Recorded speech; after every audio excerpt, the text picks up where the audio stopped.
누가복음 2장 1절에서 14절 말씀.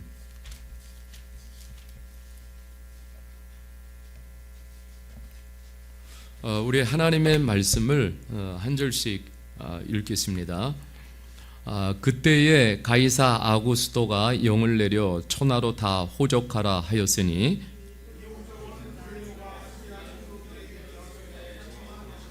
모든 사람이 호적하러 각각 고향으로 돌아가매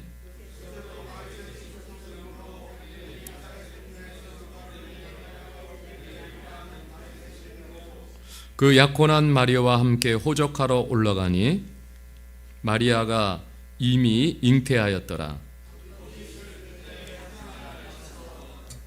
첫 아들을 낳아 강보로 싸서 구유에 누웠으니 이는 여관에 있을 곳이 없음이로라.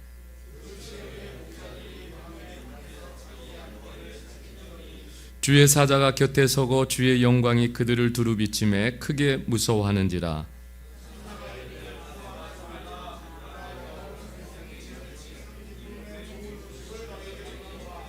오늘 다윗의 동네에 너희를 위하여 구주가 나셨으니 곧 그리스도 주시니라.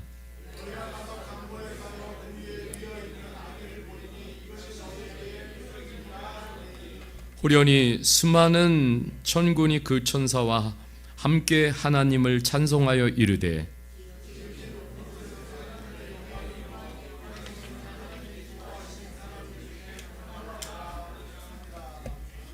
아멘. 오늘 예수님이 이 땅에 오신 의미라는 제목으로 하나님의 말씀을 나누겠습니다. 지금 이제 크리스마스 시즌이고 그리고 성탄 크리스마스가 가까이 오고 있습니다. 제가 한 주간 이렇게 생각하면서 그런 생각이 들었습니다. 예수님이 세상에 수백 번, 수천 번 오셔도 내 안에 오시지 않으면 아무 소용이 없다. 정말 우리가 중요한 것은 내 안에 예수님이 계셔야 합니다. 그리고 내 안에 예수님을 모시고 있어야 돼.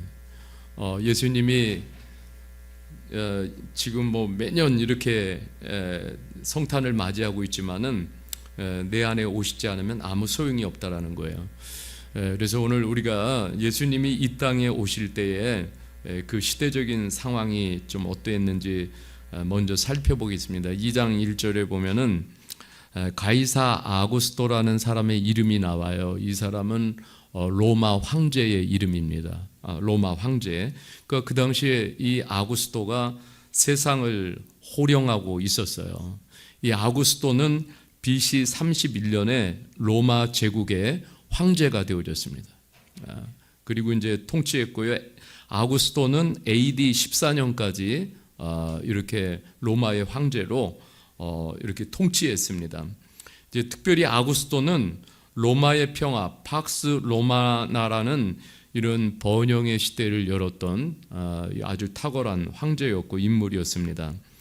이 아구스토는 예수 그리스도가 탄생할 당시에 이 세금 징수를 위해서 로마 제국 전역에 있는 모든 사람들에게 호적, 각자 고향에 가서 자기를 등록하라고, 레지스터 하라고 그렇게 명령을 했습니다. 그 로마 제국에 있는 모든 사람은 로마 황제의 통치를 받아야 한다라는 거예요. 이렇게 이제 예수님이 오실 때 시대는 아주 로마 황제가 통치하는 그건 혹독한 시련의 시대였고 그때 예수님이 탄생을 하셨어요. 그러니까 예수님이 이 세상의 구세주로 세이버로 이렇게 오시는데 세상이 원하는 방식으로 결코 오지 않으셨어요. 그 당시에 사람들은 누구를 바라고 있었겠어요? 정치적으로 그 로마의 황제의 억압 아래 그 고통 속에서 살아갈 때 얼마나 힘겹고 힘들어요. 그러니까 정치적으로 해방을 시켜줄 메시아를 원했어요. 그런데 예수님은 그런 방법으로 오지 않으셨어요. 로마는 막강한 군사력을 동원해서 세계를 지배해 나갔습니다. 그것이 팍스 로마예요. 그래서 이 평화가 로마로부터 온다는 거예요. 그러면서 그렇게 거짓 평화를 그렇게 선포하고 로마가 지배하는 모든 세상에 로마 팍스라는 그러한 것들을 이렇게 전했습니다. 오늘 성경에 보면은 인구 조사, 그 황제의 명령에 따라서 인구 조사를 위해서 요셉과 마리아는 베들레헴으로 가야 했습니다. 이 베들레헴은 요셉의 홈타운이기도 합니다. 왜 베들레헴으로 가야 합니까? 여러분, 우리가 보면은 물론 거기에 홈타운이 있어서 다 홈타운으로 돌아가서 그렇게 호적을 등록해야 하지만은 더 중요한 것이 있어요. 뭐냐면은 우리가 지난주에도 살펴봤듯이 이 요셉과 마리아는 예수님이 어디로 오신다라는 것을 이미 선지자의 그 말씀을 통해서 알고 있었어요. 700년 전에 미가 선지자가 예언을 했어요. 그 인류의 구세주인 예수님이 어디로 오시는가? 700년 전에 그렇게 이미 말씀하셨어요. 그래서 미가서 5장 2절을 보면은 이렇게 말씀하고 있어요. 베들레헴 에브라다야, 너는 유다 족속 중에 작을지라도 이스라엘을 다스릴 자가 내게로 올 것이라. 그의 근본은 상고에 영원히 있느니라. 이렇게 말씀하고 있어요. 참 700년 전에 놀랍잖아요. 베들레헴 에브라다야, 여기로 예수님이 오신다라는 거예요. 그런데 여기 베들레헴은요 굉장히 산악지대예요. 한 777m 되는 그런 아주 산악지대에 위치한 아주 작은 마을이에요. 여기서 보면은 에브라다야 이렇게 말하잖아요. 이것은 그 베들레헴의 옛 이름이기도 합니다. 그리고 유다 지파에 속하는 아주 작은 마을을 일컬어서 베들레헴 에브라다야 이렇게 불렀습니다. 그러니까 베들레헴은 아주 작은 성읍이에요. 그런데 여기서 예수 그리스도가 탄생하신 거예요. 그런데 여러분 보면은 그 예수님은 아주 평범한 분이 아니에요. 오늘 성경에 보면은 이 미가서는 700년 전에 오실 예수님에 대해서 이렇게 말씀하고 있어요. 그의 근본은 상고에 영원히 있느니라. 참 말씀이 어렵죠. 그의 근본은 상고에 영원히 있느니라. 여러분 이게 뭔 말이냐면은 이 예수님은 창세전부터 계신 분이라는 것을 이렇게 표현하고 있어요. 예수님은 창세부터 계신 분. 그러니까 창세전부터 계신 분은 단 한 분인데 그분이 바로 하나님이십니다. 하나님이 구원하시기 위해서 오신 거예요. 여러분 그 당시에 보면은 더 비중 있는 도시들이 얼마나 많아요. 그런데 왜 베들레헴일까요?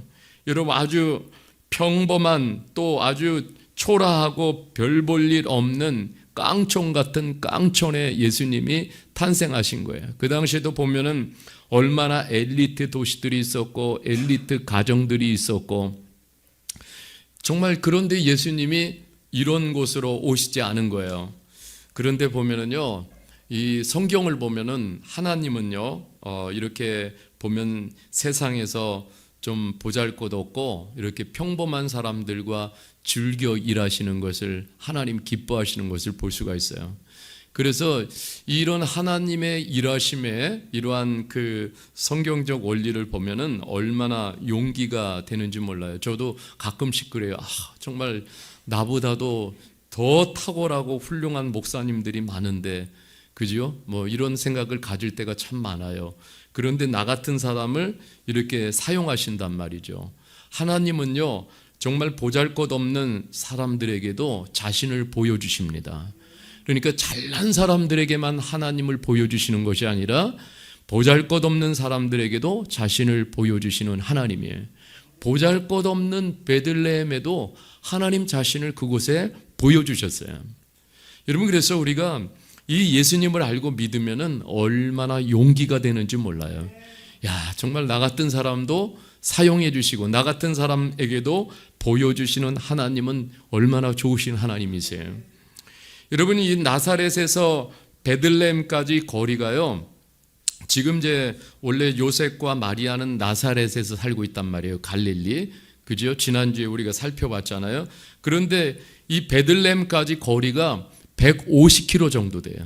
이 짧은 거리가 아니에요. 마리아는요, 거기다가 만삭이에요.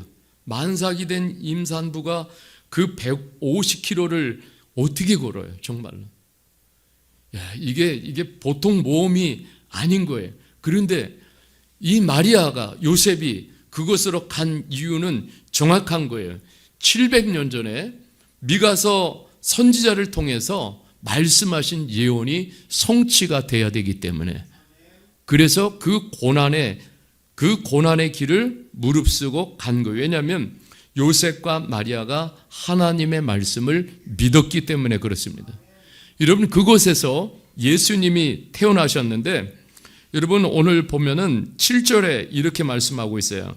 자, 예수님이 태어나셨는데 2장 7절에 보니까 첫 아들을 낳아 강보로 싸서 구유에 뉘었으니 이는 여관에 있을 곳이 없었습니다. 어디에 태어났어요? 태어난 장소가 말과 소들이 눕는 구유에 예수님이 태어났어요.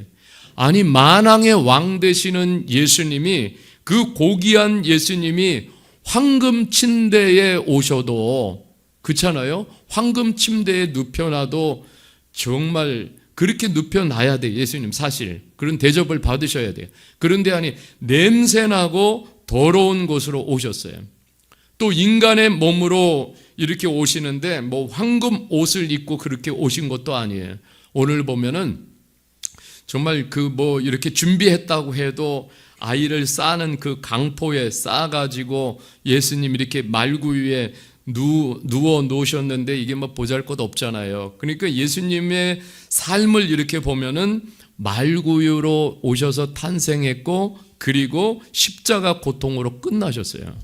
여러분, 이분이 예수님이세요. 여기서 우리가 정말 기독교의 본질을 찾을 수 있어야 합니다. 여러분, 냄새나고 더러운 것은 상징적으로 보면은 죄 많은 세상이고 죄 많은 인간을 보여주는 거예요. 여러분, 이곳에 예수님이 하나님의 사랑으로 오신 거예요. 여러분, 과거에 예레미야 선지자는 이렇게 말했습니다. 이 세상에서 가장 부패한 곳이 있는데 그것이 뭐냐면 인간의 마음이라고. 인간의 마음, 부패했어요. 그래서 우리가 이 인간의 마음 속에서 나오는 것은 아주 더럽고 고약한 그런 부패한 냄새들이 올라오는 거예요. 근데 예수님 이곳에 오신 거예요. 그 하나님의 사랑을 보여주시기 위해서 하늘 영광을 버리시고 가장 낮고 천한 곳으로 예수님이 오신 거예요. 여러분, 성경에 보면은 빌립보서 2장 6절에서 8절에 보면은 이렇게 말씀을 하고 있어요. 자, 그는 근본, 예수님을 말하는 거예요. 예수님은 근본, 하나님의 본체시나 똑같아요. 하나님이세요. 네, 하나님과 동등됨을 취할 것으로 여기지 아니하시고 오히려 자기를 비워 종의 형체를, 서번트로 종의 형체를 가지사 사람들과 같이 되셨고 사람의 모양으로 나타나사 어떻게 하셨어요? 자기를 낮추시고 죽기까지 복종하셨으니 곧 십자가에 죽으십니다. 예수님은 우리 죄인들에게 하나님의 큰 사랑을 보여주시기 위해서 자기를 비우셨습니다. 정말 저는 이 말씀들을 보면은 그런 거예요. 나같이 보잘것없는 사람을 얼마나 하나님께서 나를 존귀 여겨주시는지, 또 이렇게 대접해 주시는지, 예수님께서 이러한 모습으로 이 세상에 오셨어요. 자기를 철저히 낮추시고 자기를 죽기까지 복종하시고. 여러분, 이것이 보면은 기독교의 본질입니다. 죄로 누더기 같은 존재가 된 우리를 구원해 주시기 위해서 예수님이 이런 방식으로 세상에 오신 거예요. 여러분, 우리가 우리 교회는 선교하는 교회예요. 그러니까 선교의 방식도 찾아볼 수 있어요. 선교를 잘한다라는 것은 어떤 수치를 높이고 실적을 높이고 그리고 어떤 전략을 짜서 어떤 성공적인 이런 선교를 이루고 그것이 아니에요. 선교는 오직 하나님의 사랑의 확장입니다. 이것이 본질이에요. 그 사랑 안에서 예수 그리스도를 드러내는 것입니다. 사랑을 잘 드러내는 방식이 바로 뭡니까? 섬김이에요. 마가복음 그래서 10장 45절에 이렇게 말씀하고 있어요. 인자가, 예수님이 이 세상에 온 것은 섬김을 받으려 함이 아니라 도리어 섬기려 하고 자기 목숨을 많은 사람의 대속물로 주려 함이라. 이게 예수님이 오신 목적이에요. 이 섬김을 또 다른 말로 말하면은 베푸는 사랑이 섬김이에요. 베푸는 사랑. 그래서 여러분, 좋은 교회는요, 베푸는 사랑이 넘쳐야 돼요. 여러분, 이런 섬김이 넘쳐야 돼요. 여러분, 예수님의 또 다른 사랑하는 방식을 우리에게 가르쳐 주셨는데 그것이 섬김이에요. 예수님 우리를 섬기기 위해서 오셨어요. 예수님이 우리를 섬기기 위해서. 예수님은 또 이렇게 말씀하셨어요. 마태복음 7장 12절에 보면은 이렇게 말씀하고 있어요. 그러므로 무엇이든지 남에게 대접을 받고자 하는 대로 너희도 남을 대접하라. 이것이 율법이요 선지자니라. 대접이란 말 역시도 베푸는 사랑이에요. 율법을, 이 구약의 율법을 짜내면은 한 가지, 딱 한 단어가 남아요. 그것이 뭐냐면 사랑이에요. 사랑. 하나님의 사랑. 이웃에 관한 사랑. 기독교는 대접하는 그런 종교예요. 그죠? 한없이 대접해요. 하나님의 사랑을 베푸는 거예요. 예수님이 마국간에 탄생을 하셨어요. 구유에 나셨는데 이 마국간의 절정은 뭐냐면 사랑입니다. 그만큼 하나님의 사랑을 보여주시는 거예요. 하나님이 이 땅에 오셔서 하나님이 우리 같은 죄인인 이 존재를 얼마나 사랑하시는지 그 사랑을 다 베풀어 주시고 그 사랑을 거기서 보여주신 거예요. 여러분, 그래서 크리스마스의 핵심이 뭐냐? 그것은 바로 사랑입니다. 여러분, 그래서 요한복음 3장 16절에 이렇게 말씀하고 있어요. 우리 다 같이 한번 읽어보겠습니다. 시작. 하나님이 세상을 이처럼 사랑하사 독생자를 주셨으니 이는 그를 믿는 자마다 멸망하지 않고 영생을 얻게 하려 함이라. 예, 하나님이 세상을 이처럼 사랑하사, 우리 자신도 다 포함되는 거예요. 이 세상 속에 있는 한 분 한 분을 사랑하사 독생자를 주셨어요. 그 아들 주 예수 그리스도를 우리에게 선물로 주신 거예요.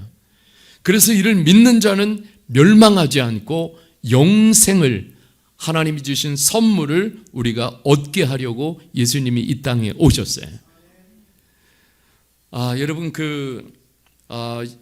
로마는 힘을 갖고 그 힘으로 온 세상을 찍어 누르면서 로마로부터 평화가 온다라고, 로마의 그 힘에 의해서 구원이 있다라고 그렇게 거짓 선전했어요. 이런 방식 전혀 하나님은 반대 방식이에요. 하나님의 영광을 다 버리고 이 땅의 가장 낮은 곳으로 찾아오셨어요.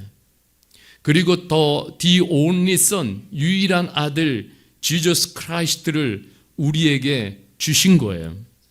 우리를 구원해 주시기 위해서, 또 그 하나님의 사랑을 우리에게 보여주시기 위해서.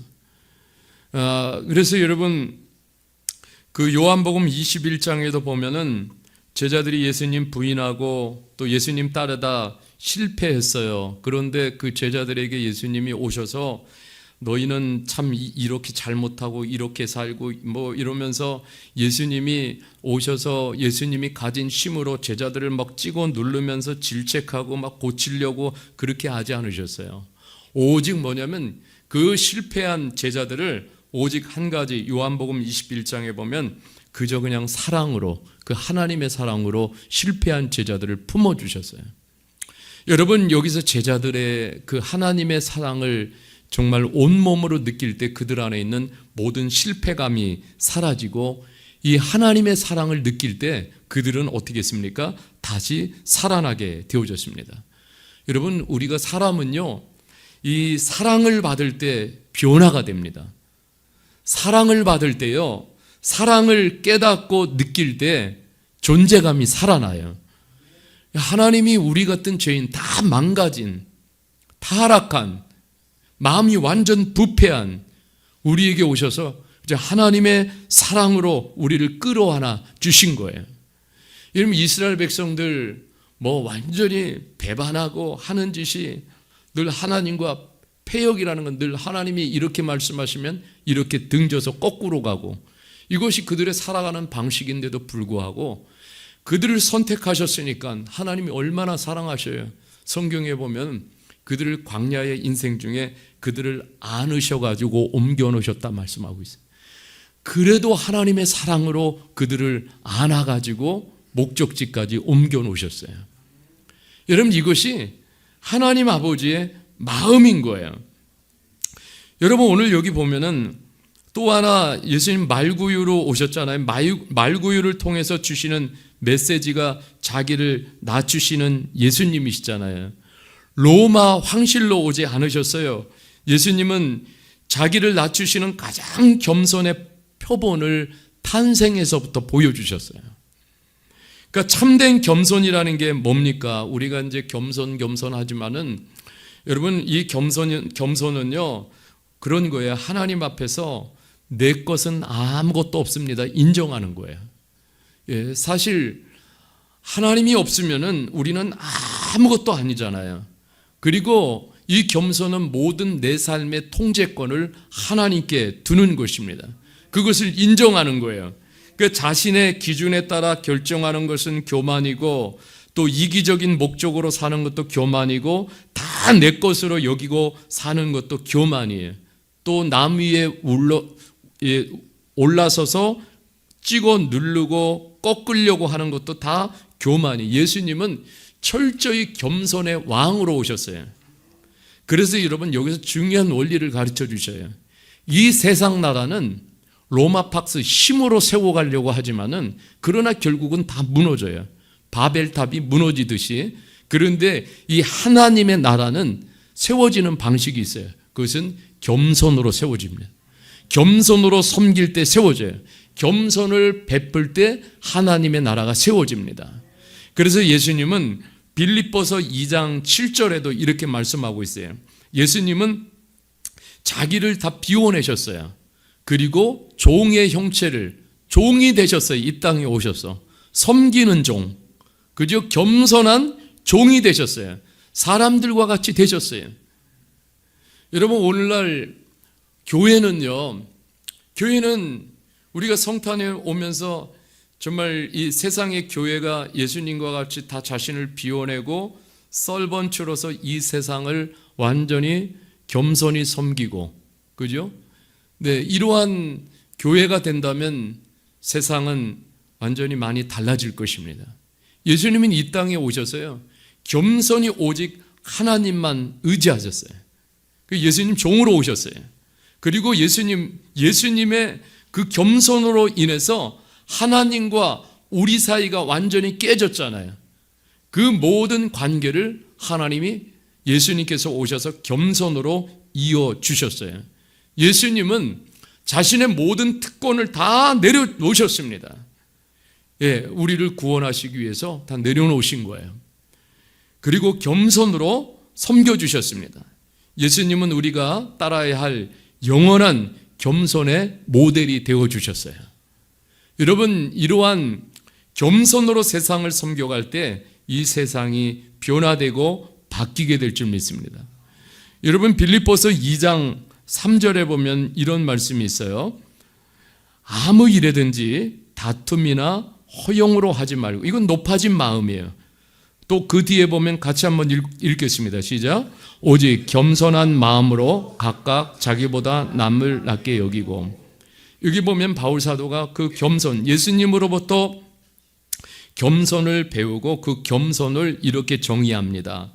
겸손한 마음으로 각각 자기보다 남을 낮게 여겨주는 마음이라고. 예, 이게 보통 수준이 아니잖아요. 여러분, 우리가 이런 겸손을 붙들어야 교회는요, 예수님의 교회로 세워집니다. 그리고 하나님의 나라가 확장이 되는 거예요.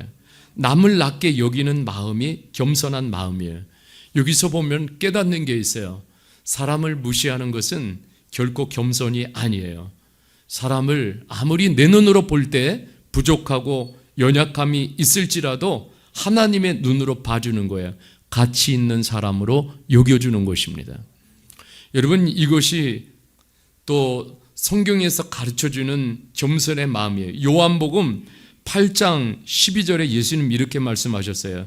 예수께서 또 말씀하여 이르시되 나는 세상의 빛이니 나를 따르는 자는 어둠에 다니지 아니하고 생명의 빛을 얻으리라. 제자는요 겸손해야 돼요. 예, 주님처럼 겸손해야 돼요. 그때 주님의 빛이 듭니다. 그런데 제자가 교만히 행하면 어둠이 드는 거예요. 어둠은 뭐예요? 혼란이고 단절이고 무질서고 완전히 다 관계의 깨짐이에요. 주님은 우리를 겸손한 빛으로 불러주셨습니다. 예수님께서 이렇게 구유로 오셔서 우리들에게 오늘 크리스마스를 맞이하는 우리들에게 이러한 주님께서 메시지를 주시는 거예요. 오늘 본문에서 우리가 취해야 할 두 번째 메시지는 목자들이에요. 예수님의 탄생의 소식을 로마 황실에 알려준 것이 아니라 저 들에서 양을 치는 목자들에게 예수님의 탄생의 소식을 알려줬던 거예요. 여러분, 그 당시에 목자들은 아웃사이더들입니다. 그래서 성경학자 윌리엄 바클레이는 그 당시에 저 들에서 양을 치는 목자들은 어떤 사람이었냐면 완전히 노동자들이었어요.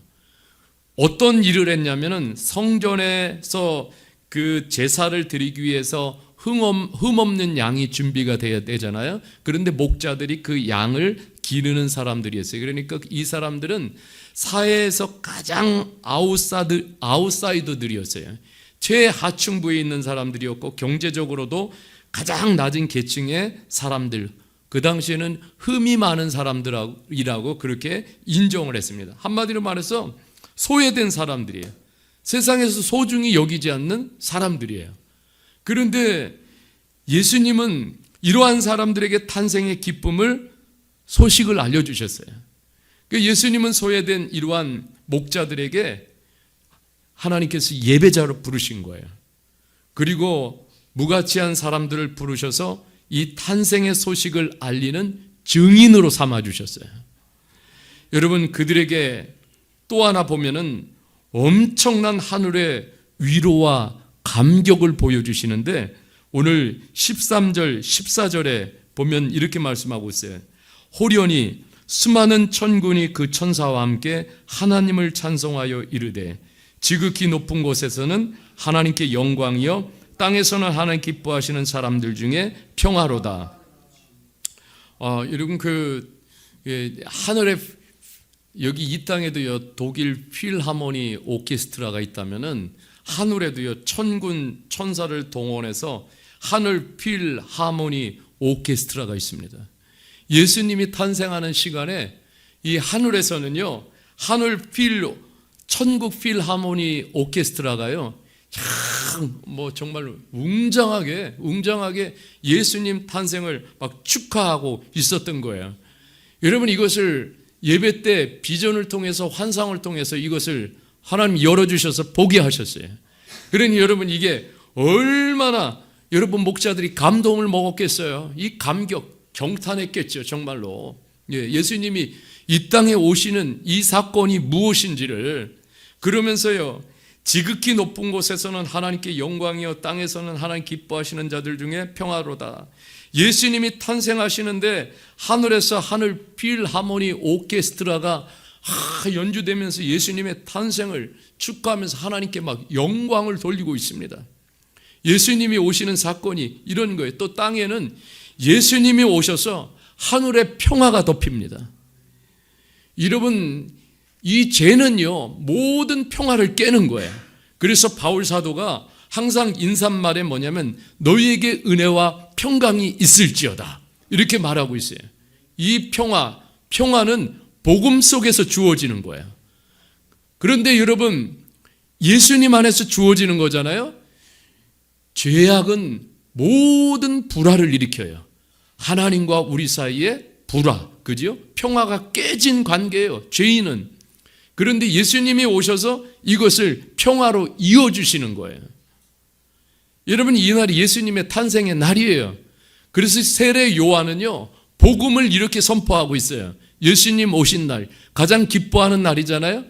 6개월 전에 와서 이미 이 놀라운 복음을 선포하는데 누가복음 1장 78절 79절을 같이 한번 읽어보겠습니다. 시작. 이는 우리 하나님의 긍휼로 인함이라. 이로써 돋는 해가 위로부터 우리에게 임하여 어둠과 죽음의 그늘에 앉아있는 자에게 비치고 우리의 발을 평강의 길로 인도하시리로다. 아멘. 여러분, 이게 우리의 실상이에요. 뭐가 실상이에요? 어둠과 죽음의 그늘에 앉아있는 그 모습이 우리 죄인의 실상이에요. 예수님이 없는 죄인의 실상. 그런데 예수님께서 여러분 오셔서 돋는 해가 위로부터 우리에게 임하는데, 여러분 그 정말 예수님이 그 햇빛과 같이 우리에게 이 세상을 위로부터 쫙 빛을 비추면서 오시는 거예요. 그러니까 여러분 어떤 일이, 여러분 태양빛이 막 이렇게 비춰보세요. 그 컴컴했던 어둠이 물러가고, 그죠? 예수님이 그 빛으로 비춰주시면서 오실 때에 뭐예요? 우리 안에 있는 모든 어둠이 물러가고 죽음이 물러가고 그 빛 가운데서 다 물러가요. 여러분 죄는 죄의 특성이 있어요. 죄는 우리를 어둠으로 사로잡고 죽음으로 사로잡아. 그래서 그렇게 이끌어가는 게 이게 죄의 힘이에요. 죄의 파워예요. 그리고 예수님이 우리 발을 평강의 길로 인도하시리라 이렇게 말씀하고 있어요. 여러분 예수님이 이렇게 오신 거예요. 이게 복음의 선포예요. 여러분 10절에 보니까는 또 이렇게 말씀하고 있어요. 10절에 천사가 이르되 무서워하지 말라. 보라 내가 온 백성에게 미칠 큰 기쁨의 좋은 소식을 너희에게 전하노라. 이렇게 말씀하고 있어요. 예, 큰 기쁨의 소식. 이게 뭡니까? 예, 예수님이 하나님의 아들로 이 세상에 태어나신 거예요. 예수님이 오신 것이 이 세상의 어떤 빅뉴스보다도요, 여러분 이것이 가장 큰 기쁨의 소식이라고 성경은 선포하고 있어요. 여러분 그래서 히브리서 2장 3절에 보면은 이렇게 말씀하고 있어요. 우리가 이같이 큰 구원을 등한히 여기면 어찌 그 보응을 피하리요. 이 구원은 처음에 주로 말씀하신 바요 들은 자들이 우리에게 확증한 바니. 여러분 여기서 구원을 이렇게 표현하고 큰 구원이라고. NIV 성경은요 Great Salvation 이렇게 표현하고 있어요. Great Salvation, 크고 위대한 구원이라 이렇게 말씀하는 거예요. 그러니까 예수님이 우리에게 주시는 이 구원은 크고 위대한 구원이라는 거예요. 이런 것을 가볍게 여기지 말아라. 가볍게 여기지 말아라. 이렇게 말씀하고 있는 거예요. 여러분 이런 큰 구원, Great Salvation을 예수님을 통해서 우리가 얻었는데 이것을 가볍게 여기면 가벼운 신앙생활이 되는 거예요. 예. 그래서 여러분 우리가 이런 예수님의 탄생을 맞이해서 이 구원도 다시 한번 우리가 묵상하고 받아들이며 나갈 때 여러분 우리가요, 그래서 그리스도인들은 이런 하나님의 말씀을 깨달을 때 이 땅에서요 좋은 삶을 떠나서 위대한 삶으로 이런 비전을 갖게 돼요. 그리고 교회도 좋은 교회에서 더 위대한 교회로 하나님의 위대한 영광을 드러내고 하나님의 위대한 살아계심을 드러내고 위대하신 하나님을 찬송하고, 여러분 이것이 이 성탄을 통해서 우리에게 주시는 메시지예요. 11절에 보세요. 오늘 다윗의 동네에 너희를 위하여 구주가 나셨으니 곧 그리스도 주시니라. 여러분 예수님이 구주, 왕, 구세주로 오셨어요. 과거지만 이 성경은 현재로 기록하고 있어요.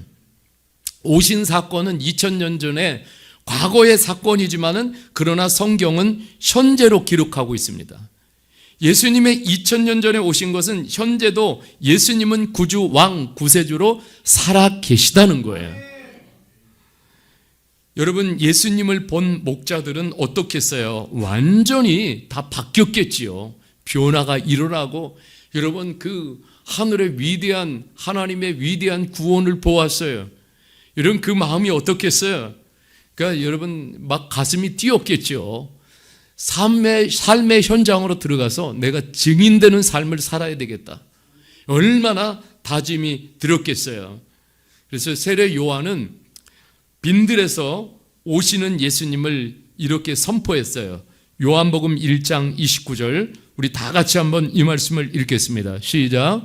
이튿날 요한이 예수께서 자기의 나오심을 보고 이르되 보라, 세상 죄를 지고 가는 하나님의 어린 양이로다. 사람들아, look, 다 보아라. The Lamb of God, 하나님의 어린 양이 who takes away the sin of the world, 세상의 모든 죄를 지시기 위해서 오셨노라. 그러면서 선포하고 있어요. 보십시오. 다 보세요. 예수님은 우리 죄를 위해서 완전히 희생제물이 되신 거예요. 우리 죄의 빛을 다 청산하시기 위해서 예수님이 The Lamb of God, 하나님의 어린 양이 되셔서 우리의 모든 죄값을 다 가지고 가셨어요. 죄의 빛을 예수님이 다 갚아주신 거예요. 그래서 예수님이 다 끝내셨어요. It is finished. 내가 다 이루었다. 내가 다 끝냈다. 더 이상 우리가 그래서 죄의 종으로 사는 게 아니에요. 아니, 이것을 우리가 선포하고 나갈 때 오늘도 어떻게 우리가 여러분 죄가 유혹하죠. 계속. 그렇지만 여러분 끌려갈 수 없어요. 이것을 확신하면은. 그렇죠? 여러분, 우리 죄가 예수님 때문에 완전히 용서받았어요. 그러니까 여러분, 우리가 할렐루야, 할렐루야 선포하는 거예요. 여러분, 목자들도 예수님을 구세주로 받아들였지요. 그 주님 발 앞에 엎드렸고 예수님을 구세주로 인정하고 그들의 이제 삶을 다 예수님께 맡겼어요. 그들의 인생은 이제 예수님께 완전히 어떻게 된 거예요? 귀속된 거예요. 그러니까 다른 차원의 목적과 목표가 생겼겠지요. 여러분, 성탄을 맞는 우리는 좀 다시 한번 생각해 봤으면 좋겠어요. 나의 인생은 지금 예수 그리스도의 통치 아래 있는가? 아니, 이 구원의 예수 그리스도의 Great Salvation으로 오신 예수님을 내가 맞이하고 그 하나님의 큰 사랑을 받았는데도 불구하고 내가 하고 싶은 대로 이렇게 하면서 살아가는 것은 여전히 내가 주인이라는 거 아니겠어요? 여러분, 내 인생이 이제 온전히 주님께 belonging 됐습니까? 주님께 속해 있습니까? 여러분, 우리가 선포해야 될 줄 믿습니다. 여러분, 말씀을 정리하면 예수님이 말구유로 오신 것은 하나님의 사랑 겸손을 우리에게 보여주시기 위한 절정이잖아요. 예수님의 탄생을 통해서 우리가 선교를 봅니다. 선교는 사랑을 확장해 나가는 거예요. 하나님은 우리를 통해서 하나님의 사랑을 세상으로 확장해 나가기를 원하십니다. 하나님이 나를 보내셨으니 내가 너희를 보내노라. 여러분 보세요. 요한복음 20장 21절, 예수께서 또 이르시되 너희에게 평강이 있을지어다. 아버지께서 나를 보내신 것 같이 나도 너희를 보내노라. 여러분, 우리도 죄로 누더기가 된 세상으로 나가 이 기쁜 소식, 이 구원의 그 위대한 소식을, 이 하나님의 사랑을 또 누군가에게 전해야 될 줄 믿습니다. 우리 열심히 전해야 돼요. 하나님이 우리를 보내시는 거예요.